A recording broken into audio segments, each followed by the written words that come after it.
En pinyno ka thuolo no mar seyo riwruok mabende obalo kod sirikali winywando rowere e siasa manyayo tulo. Kwanza nilisikia mwingine juzi ati anawaambia vijana, nyinyi nikienda mahali mchukue rungu na panga mkuje mniprotect. Yaani sasa wewe unafanya vijana wa Kenya wakuwe watchmen wako. Wakati unajivinjari unaenda kutafuta mambo yako na bibi yako, unawaambia vijana wa Kenya wakuje wakulinde, kwani wewe watu wako na wazimu sana. Omenda maromo silings milioni 130 ne ochwal ni rowere maromo 4,159 mabende wuok e counties 4 go kama kaka moko kuomgi ne oloso. Na umeambia vijana wenzetu hapa wasipige nayo sherehe. Sure. Huwezi kugamble na hii pesa. Sure. Wewe umeniambia kwa mjaoa, pengine unaweza kutumia hii nafasi kusema sasa ule mrembo wangu. Kama wewe ni msichana na uko hapa ujue upati ngo kutoka kwangu. Kuna mmoja anasikia atakuja kuite bazoo. Hata niite babe ama nini ngo. Master. Hakuna chochote. Na akikuita wakudumu. Hakuna. Sibadiliki. Jang'ad bura Njoki Ndung'u kod jang'ad buche Evelyn Oluande ne ochamo muma kaka commissioners mag duol mar Judicial Service Commission e nyasi mabende ne otelne kod ogai mar do Martha Koome. Jang'ad bura Njoki nyocha ne oyier gi jong'ad buche do maduong' mondo mi obed jachung' margi ka duol mabende tayo tije mag do, ka jang'ad buche Evelyn Oluande to ne oyier kendo e telo mar ariyo gi jokanyo mag riwruok mabende kelo kanyakla jong'ad buche e pacho kae kata the Kenya Magistrates and Judges Association. I, Honorable Evelyn Sylvia Achieng Oluande, having been elected under Articles 171, Sub-Article 2D of the Constitution of Kenya, Lady Justice Njoki Susanna Ndung'u, having been elected under Article 171 2B of the Constitution of Kenya as a member of the Judicial Service Commission. Jang'ad bura Njoki kod jang'ad buche Oluande osingo matiyo tijgi yo makare kagilero ber mar duolno mar JSC e rito ratich do e pacho kae. And even as I step into the shoes of my late brother Justice Ibrahim, I do commit to also represent in as far as possible the concerns of other judges and judicial officers as we work in the Judicial Service Commission. Ogai mar do Martha Koome mabende notelo ne nyasi no kwayo negi hayo maber e tijgi. We therefore look forward to your sustained contribution as the Commission continues its vital institution building work. It's a fairly young Commission, 15 years, and therefore sometimes we make mistakes, but we always own those mistakes and move forward because we are doing so for the best interests of this country.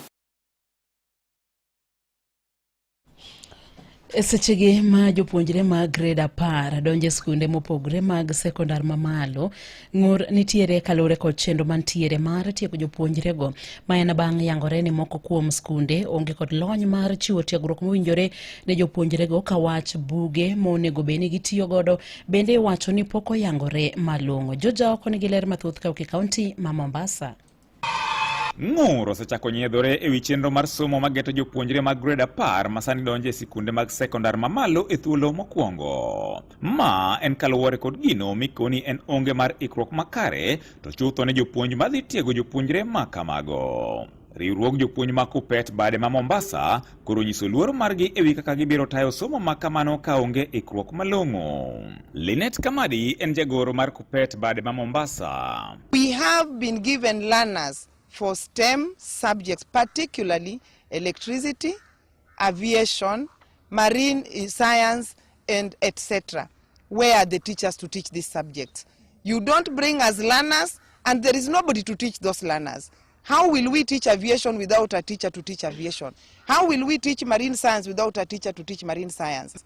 Michael Bitter and Jalup Jagoro mar KUPPET Mombasa. We are urging the president to rethink and replan and also give directives to the Ministry of Education that they go to these schools and see what is happening. Giywak ni kata obedo ni pek mar lony mar CBC ne oketi e lwetgi, piny owacho bende pod orem chopo singo mar ndiko jopuonj mosebedo katiyo kaka kojolo. George Mbaru kod Nehemia Kipkorir gi jopuonj mag JSS. A teacher cannot be expected to teach in a class while you are suffering, while you are hungry. These teachers have really served this country for a whole year diligently, and you can see from the result that was released. Kindly please find a place in your heart, employ the 20,000 teachers. From tomorrow, we are starting going to the streets in all over the 47 counties in Kenya. We want to say, President, if you want us to travel to Singapore, the Singapore must start from confirmation of the 20,000 teachers. We are calling for autonomy in administration of the junior school.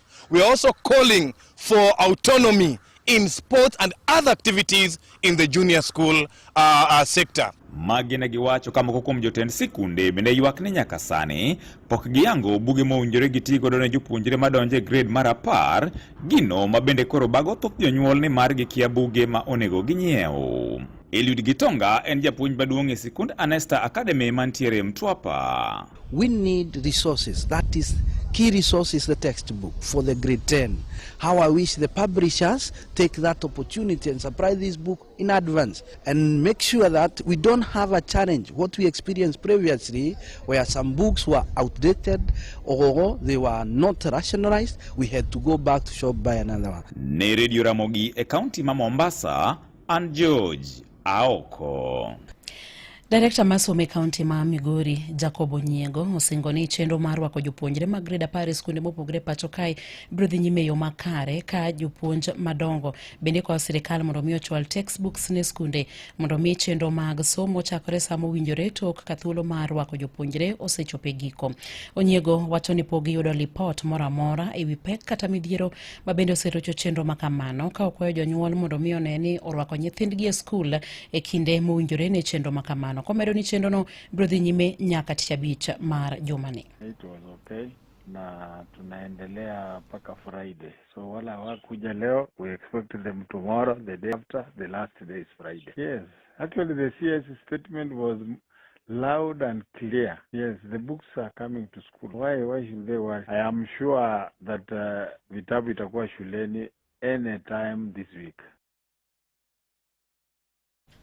Jodak e gweng' ma Karindi ei Kabura Uhiu sublocation e kachung'ud bura Malego Usonga ne obago ng'anyo mamuol ka gikwedo chenro mar kunyo kuoyo ma bende giwacho ni oselandore nyaka e puothegi kendo oseketho nyaka kama bende gituome pi.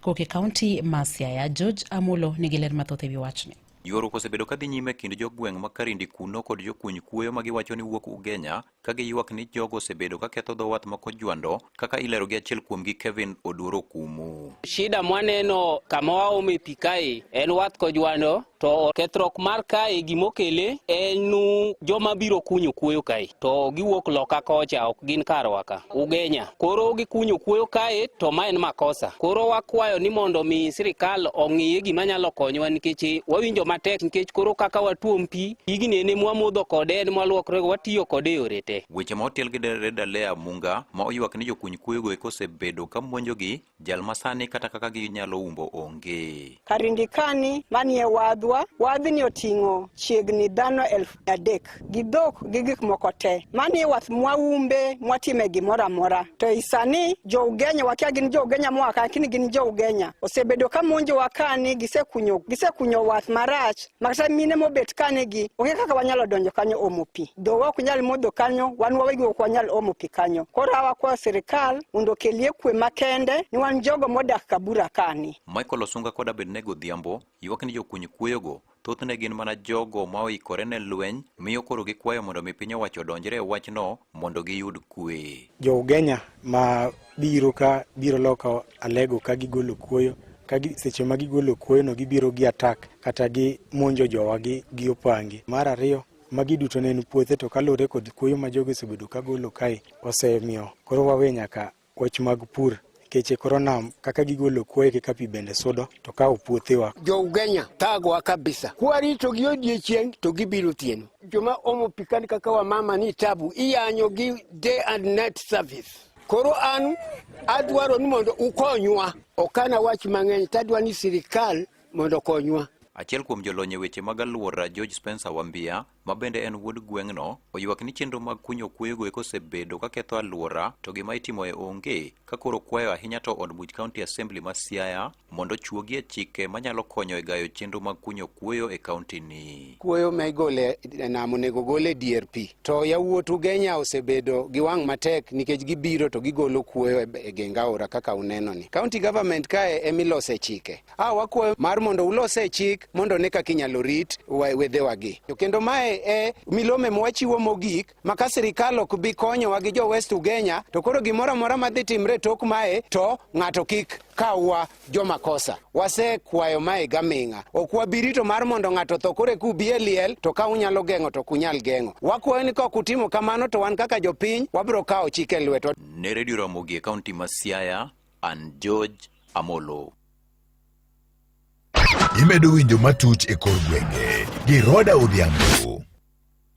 Jokanyo mag duond bura mar ODM e kaunti ma Kisumu ka otelnegi kod jakom margi Paul Otieno siro okang' mane kuku mar duond bura no yango odiochieng' manyoro e romo mabende ne gitimo e kaunti ma Kilifi mar chako chenro mar donjo e winjruok gi duond buche mamoko kochakore kod duond bura mar UDA kokalo kuom jatend piny Migosi William Ruto motelo ne yiero maduong' mar higa mar 2027 kendo loso sirikal mabiro. Romono ne otelie kod ogai mar duond bura mar ODM Laktar Oburu Oginga ka jokanyo mag duond burano ne owacho ni onge yiero mabende ibiro time duond burano ka gilero ni Laktar Oburu ne osewal ne lemono mar jatend duond burano ka koro girito mana sidhi ayanga e romo mabiro mar duond burano. Mane mabendo kelo wa giko mag weche matuche kor gwenge gi elakseche gi tudri kod Ochieng' Emmanuel koromo kanyo sa 11 ne weche manyiena. Magone matuch e kor gwenge gi Roda Odhiambo. Ramogi Radio Ramogi kar chuny jaluo.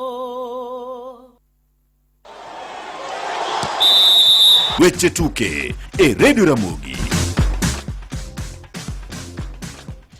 Machiegni mane en jalar kom mar jatend riwruok mar FKF Tom Alila koro kwayo telo masani mar riwruogno mondo mi otiek ywaruok mantiere e riwruogno mano mabende oseweyo ka jata tije mar riwruogno Harold Ndege ochwalo bura e doho mar tamo riwruogno mondo mi kik gol lemo mabende omako. Jatend riwruogno Hussein Mohamed kinde mokalo ne tudo Ndege kod ketho mar tiyo marach kod apisi wach mabende Alila dwaro mondo mi tieki e riwruogno ma ok gi chopo e doho. SG is the president who chose him. There was no consultation. He was cherry-picked by the president himself because they were in one team. If it has reached a point where the matter is in court, then they cannot reconcile. One of them has to give way. That way we are asking that the NEC that was elected, they have to put order in the federation. They need to call a NEC meeting, which I think they tried. And this what we call general meeting. It needs to be called because now the general meeting supersedes the NEC and the president. Alila bende koro kwayo riwruogno mondo mi oket maino margi e dongo adhula mapacho kae mopogre kod siasa maonge kod tiende. I mean, we are just criticizing. It's called constructive criticism, not just criticizing for the sake. They need to have these programs so that we can develop football in this country. We can be talking about them, but they don't listen. They need to start basics, and we are giving them schools. And you've seen secondary school games how they are competitive, and even the funds. Alila bende opoyo mokalo sirikal mapacho kae kuom gedo mar alap ma Talanta Stadium. And you can see the president of the country, His Excellency, Honorable Dr. William Ruto, has put his leg forward to make sure that the facilities that are going to be used, you've seen a beautiful stadium there on Ngong Road. Have you seen how it is? Wherever it is, but I think people can see it's already finished. Kasarani, I think there's little renovation because we had Chan there. They need to put their things in order. It's really killing football. Komachele ni kocha maduong' mar klab mar Nzoia Sugar masani nitiere kidieny mar ariyo mar tuke mag NSL opoyo jotuke kuom nyiso kitugo maber tok rodho tim mar Darajani Gogo gonde 4-1. Tactically wamebehave, tulikuwa wameprepare, tulijua tutacheza na timu yenye imekuwa na mzuri na wengi wao walikuwa ball players, so tukawaka on a tactical plan that tusipate nafasi waweze kucheza. Tulikuwa tuna win ball, tuna transition, tulikuwa very fast na tuna score, but it's a good team. Darajani Gogo very tough, good players, but vijana wangu walijitolea ikiwa ni game yetu ya kwanza msimu huu kwa kuweza kushinda bao 4. Imekuwa ni 1-0, imekuwa 2-0 na imekuwa na draws, but tuliwaambia that sisi target zetu ndio tuweze kuachieve, love to score goals. Odero bende wacho ni tim mare no bedo kod ikruok makare momiyo ne gitiyo kod thuolo ma bende ne giyudo yudo loch makamano. Football game of chances. The moment utapata chances zako unatumia, ndio hiyo result unapata nzuri. But kama huwezi tumia chances zako, opponent atapata ama ndio mwisho inaenda na draw. Tunashukuru vijana, tumeanza mwaka vizuri. Mani mabendo kelo wegi ko mag weche mag tuke gi elaksechegi. Weche tuke Radio Ramogi, kar chuny Jaluo.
Georgia, Maktindi wapo Isante, Dallas America, Salo Chiengo Wagisami, Roberto Gutu, Meria Okoga Kinyedi, Ojwang Jacobo, New York Wakeni Nyakache.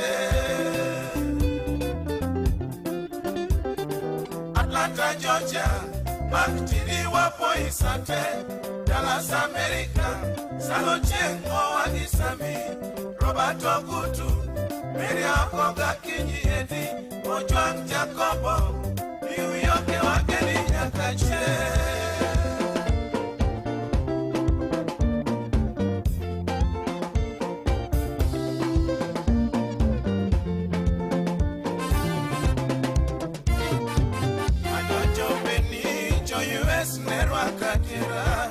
Ogucheja Nyakach Solomon Ginda Chopende Aworo Chuto Epinywa Masali Haye Mama Erika Okayudo Mapimi Kodo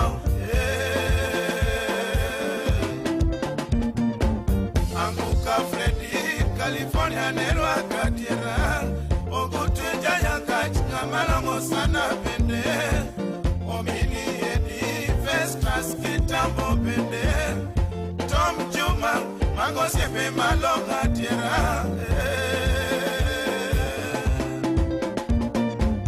Akelo Karo, Jao Diogutu Beni, Yaniko Sodo, Kimama Monica Bende, Osomo Engineer, Nairobi, Kenya Poli, Odaka America, Iwo Malonga Tierra.